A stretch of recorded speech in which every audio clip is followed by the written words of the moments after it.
Jamie Rollo says, Four Nations is way better than I thought it would be. Nowhere near as good as the Olympics or even the World Cup of Hockey. Still good hockey, though.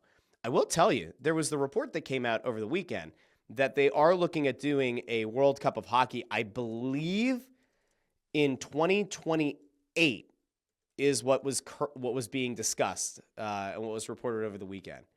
Let's see. No, the NHL put it out. Sorry, it's not even just a rumor. It's legit.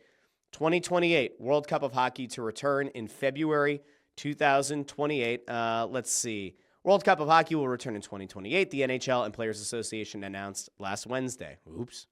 I guess I missed that. Sorry, guys. Let's see. It'll be part of a calendar of international competitions that includes the Four Nations, the 2026 Milano Cortina Olympics, and 2030 French Alps Olympics. Okay. Interesting. I'm hoping that the NHL players, presumably the NHL players, are going to be allowed to play. Hence, it's an announcement between the NHL and the NHLPA. So that's going to be something really, really interesting. The World Cup of Hockey returning. Okay. I think that a game that is as international as hockey is, you can make the case basketball, very international as well. There's something nice about having these teams don their own nation's colors and go after it and represent their nations and put themselves, their bodies, their hearts, their minds on the line for their countries. It's a big reason why the Four Nations has been as successful as it is. And I guess like now is probably about a good as time as ever to get into like what I thought was the wildest thing from the weekend. And this weekend had a lot of wild things. It feels like every year there's a hope that somebody's going to save the dunk contest. I'll tell you what. Call it a hater. Call it a hater's line of thinking. LeBron James never doing the dunk contest is some of the biggest bullshit in the history of professional sports in North America. This would be akin to all of the best baseball players in Major League Baseball saying, we're not going to do the home run derby. This would be akin to like Albert Pujols saying, I'm never doing the dunk or doing the home run derby. It is mind-boggling to me that LeBron never did a dunk contest. Now, in fairness, I don't think that LeBron James on merit would have won a dunk contest, because if you go back to the only time I can remember him being nationally televised in a dunk contest, it was when he was in high school at the McDonald's All-American Dunk Contest. And it was mostly like LeBron goes through the legs, LeBron does a windmill, LeBron does the pull the ball out as far as he can and dunks it. But in terms of creativity and all of the like, I don't know if LeBron would have won it. I think that LeBron's ego couldn't have allowed him to try to compete for something where he might have lost. And so you had this entire missed opportunity where LeBron doesn't do a dunk contest. But you know who used to? Kobe did a dunk contest. Vince Carter did a dunk contest. You've had players in the past who have been all-star level or MVP level candidates or multi-time champions who have done dunk contests, but LeBron James would not. John Morant earlier in his career did a dunk contest. After this weekend, after Mac McClung, spoiler alert, completes the three-peat, John Morant kind of teases out there that, maybe he would come back and do the dunk contest. Tried to see if Aaron Gordon might get back in the dunk contest. Giannis threw out the idea of doing the dunk contest. Here's the problem. The NBA has a bunch of stars who are all bark, no bite. Seeing those tweets was ridiculous. There is no reason that going into the All-Star weekend, you should have had to Google at least two of the competitors in the dunk contest. If you follow the All-Star weekend year over year, you know who Mac McClung is. You also know that he's not an NBA player. He's a G League player that is allowed to do the dunk contest, and thankfully so, because the NBA is an absolute joke when it comes to the event. They would be better off having the most viral dunkers online, guys that you find on TikTok and Instagram Reels and the like. They would be better off having those guys come in, create a team, and then lining up an NBA team or an NBA/G League team and have them go head-to-head. Make it a team competition. NBAPA would never go for it. Why? They don't want the embarrassment. They don't want to lose. Why don't the best players in the NBA, why don't the most athletic dunkers in the league participate in the slam dunk contest? Presumably because they don't want the hit to their ego if they don't win. Why was it so hard to field a legitimately good lineup for the three-point contest? Why the fuck is Steph Curry not in the three-point contest. You would think that a guy who's been known for his limitless range, a guy who's been known as one of the best shooters in the league for the better part of a decade, would be in the three-point contest. He wasn't. Why? There was supposed to be the event where Steph Curry takes on Sabrina Ionescu. I always screw up her last name. But that they were going to go head-to-head. Could there have been a possibility of Steph Curry versus Caitlin Clark? We got no WNBA representation in the three-point contest. I would have certainly preferred a few of the WNBA's best shooters versus some of what we got in the three-point shootout because it was so abysmal. I watched it with my sons the next day on DVR. We watched the Four Nations, and then the next day we watched the three-point shootout and the dunk contest because I don't want to have to watch commercials. And if it's an NBA production, we know there are going to be many commercials. And I said, yeah, usually you would expect a guy to score somewhere in the 24 to 31-ish point range. But then this year, I don't know if it's the first year. I don't remember last year this being a thing. The starry balls, right? So it's 3 points each, 2 shots, 6 potential additional points that hadn't been a thing in the past, or that I can at least remember being a long-held thing. We're getting guys like in the low 20s. We're getting guys in the teens. 16 to avoid elimination, 18 to avoid elimination, 19 to avoid elimination. Tyler Hero's performance in the three-point contest that ended up winning it for him would have been like embarrassing in most years. And yet, the NBA has a hard time getting their best shooters to participate. No offense to Buddy Hield, but like, would I pay money to go to the three-point shootout to go watch Buddy Hield jack threes? I would not. Do I think that the NBA fandom as a whole was thrilled that they got the lineup that they did? Probably not. Kudos to Damian Lillard, one of the only actual recognizable names and star players in this league, although on the downside, I would say, of his career. I think he's past the peak of his prime.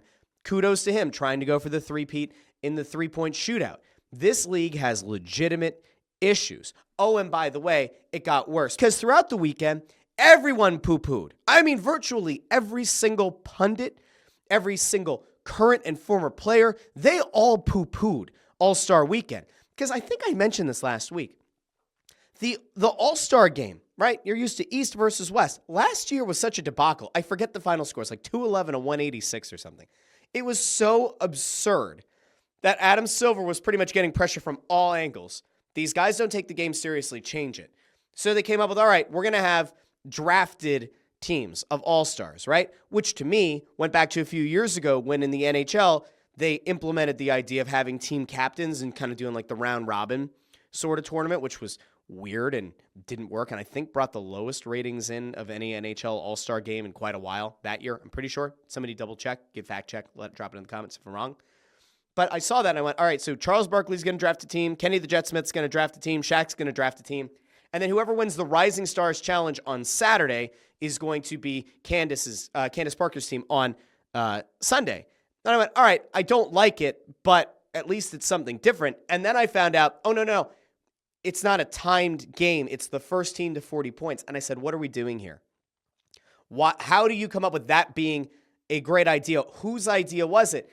As I said, like it got bad. Like things got bad, things got worse. I mean, hell, the entire weekend got started off on the wrong foot, even before you got to the All-Star game. Because while in the Four Nations tournament, you had 3 fights in 9 seconds between the U.S. and Canada, the answer to that was this bullshit over at the skills night, the skills contest, where you had Victor Wembanyama and Chris Paul get disqualified because one of them, Wemby said it was him.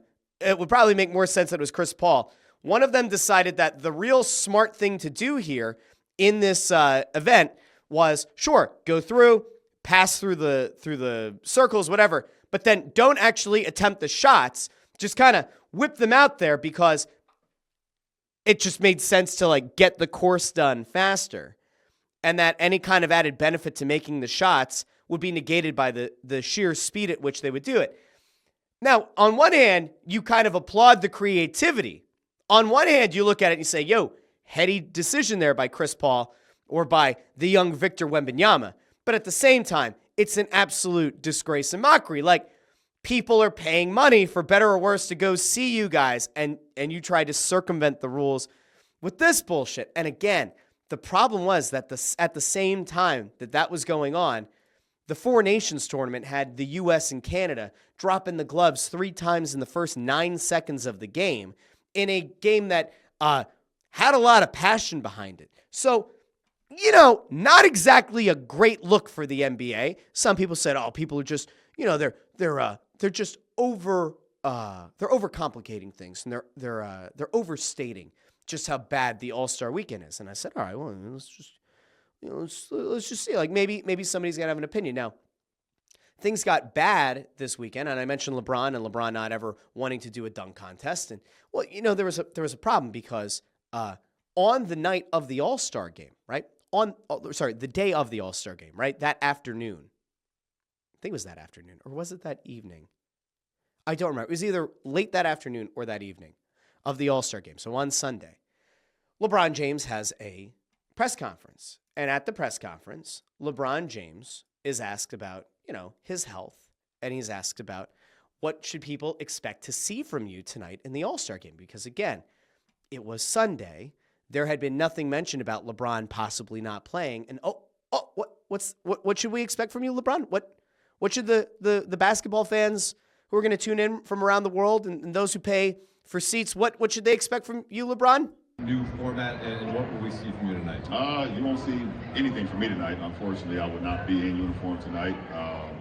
Still dealing with ankle and foot discomfort, so I will not be playing tonight, unfortunately.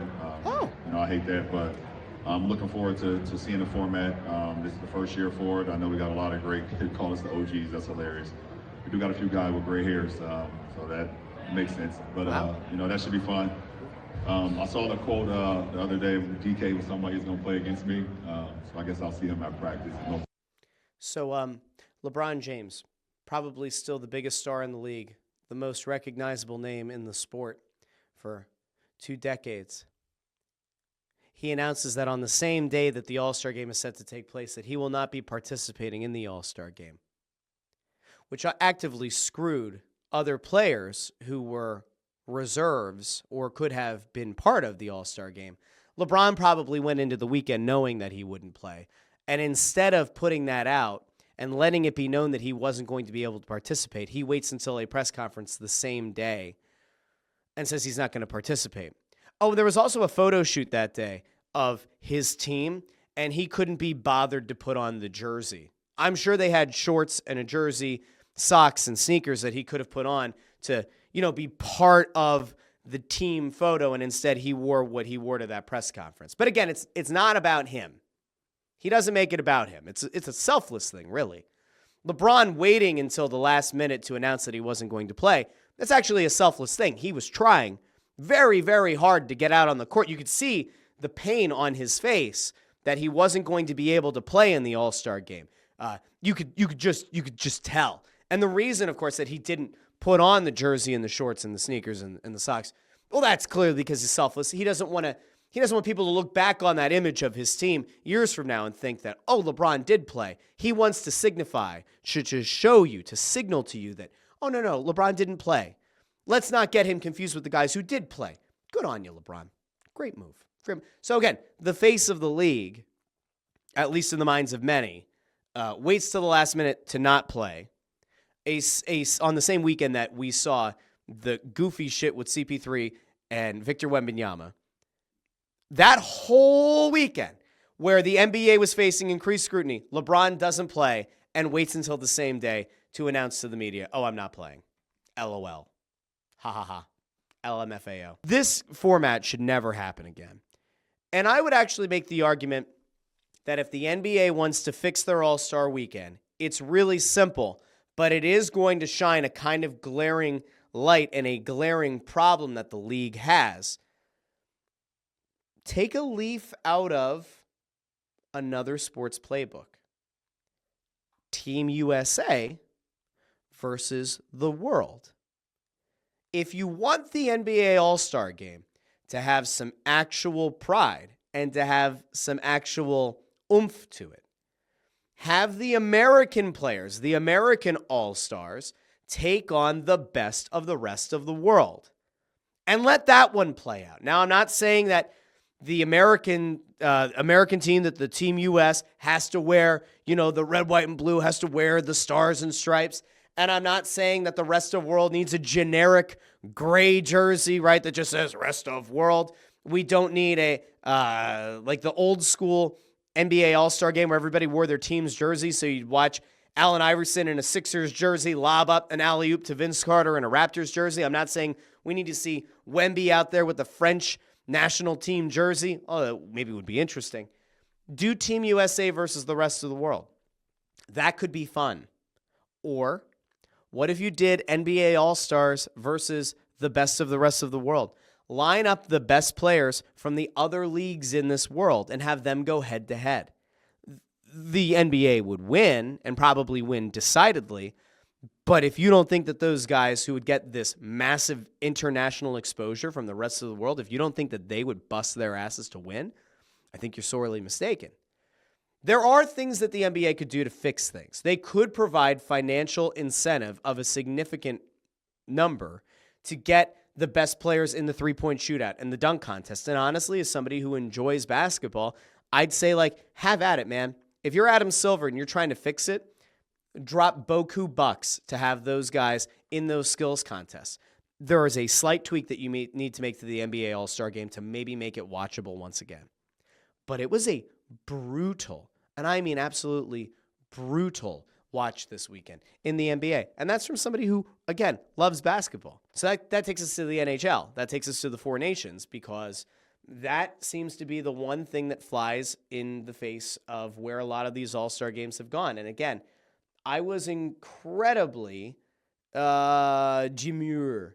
I was very melancholy about the idea of the Four Nations being anything other than an All-Star game replacement. I did not expect a scenario where you were going to see the USA, Canada, Sweden, and Finland give it their all and lay their bodies on the line, because when push comes to shove, these guys are going to go back to their NHL teams, and you don't want to get hurt in this mini tournament and then be out for the team that actually pays you all of the money. And there's not a ton of prestige to this tournament, right? It's not the Olympics. It's not a World Cup of hockey. It's the first time they've tried this Four Nations thing. So in theory, I sat back and said, I just don't see it being competitive. And I was very wrong, because the games to this point have been quite good. Now, some of them have been lopsided, but you're not seeing guys go out and just go through the motions. And last night, Team Sweden knew that one of the Kachucks was going to be out, Matthew Kachuk was going to be out, that Austin Matthews was out. And they said, you know what, we're going to give it a go. And Sweden is a good team. And they ultimately had Sam Ersson in net. Oh, well, kudos to the Flyers goalie. Had himself one hell of a night in net against Team USA. Now, again, Team USA, not at full health. I mean, we could put a whole bunch of qualifiers on there. But Sam Ersson last night looked like an absolute stud in net against what is still a very talented U.S. national team. Now, here's your boy, though, Sam Ersson. Flyers fans out there. 32 saves on 33 shots faced, a .970 save percentage. Very, very good. Mind you that going into this tournament, the thought was that Sam Ersson wasn't going to play at all. And then he went out and he put up a hell of a game against the U.S. So there's one positive that we take from it. But listen, the game of the weekend was very clearly the U.S. and Canada. And it was an absolutely bonkers game. And now we, as hockey fans, are blessed that we're going to get a rematch on Thursday night, because on Thursday, we are going to watch the U.S. and Canada do it all over again. Now, mind you, on Saturday, the French Canadians in Montreal booed the national anthem. That's a no-no. You shouldn't do that, but they did. Wasn't a very good idea. But these are just some of the highlights that we saw in this game on Saturday. This was wild, brutal. The Kachucks, both Kachucks, and JT Miller dropping the gloves with Team Canada. 3 fights in the first 9 seconds of this game. And ultimately, Team USA prevails over the Canadians. And they ended up booking their ticket. Oh, this is great, by the way. They hit on Connor McDavid, sent him horizontal like John Elway in a Super Bowl. Team USA, by virtue of winning this game, got themselves locked into the championship game on Thursday. And now the Canadians, who were licking their wounds after Saturday's game, came out. They dominated Finland on Sunday. They're going to want revenge. The good news, I guess, if you're a U.S. fan, is that this rematch is going to happen in the United States at TD Garden in Boston. And so one has to think that the home crowd advantage, home ice advantage, is going to be with the red, white, and blue. So anyway, the Four Nations tournament was great. And now you have USA Canada with a lot of bad blood. We expect fights. We expect big hits. But what do we expect more than anything on Thursday if you are a hockey fan? You expect two teams that are going to lay it all on the line on Thursday. And even if you were just to compare the NBA All-Star Weekend in its totality versus the Four Nations face-off in its totality, there is no competition when it comes to the level of compete showed by the players and by the seriousness with which each player has taken the respective court or ice. There's no comparison. Thursday is going to be awesome. And I will point this out. Last week, or over the weekend, while the U.S. and Canada were playing, Field Yates, who covers the NFL, and J.J. Watt, obviously a very famous former defensive lineman, they were both tweeting about the Four Nations game between the U.S. and Canada.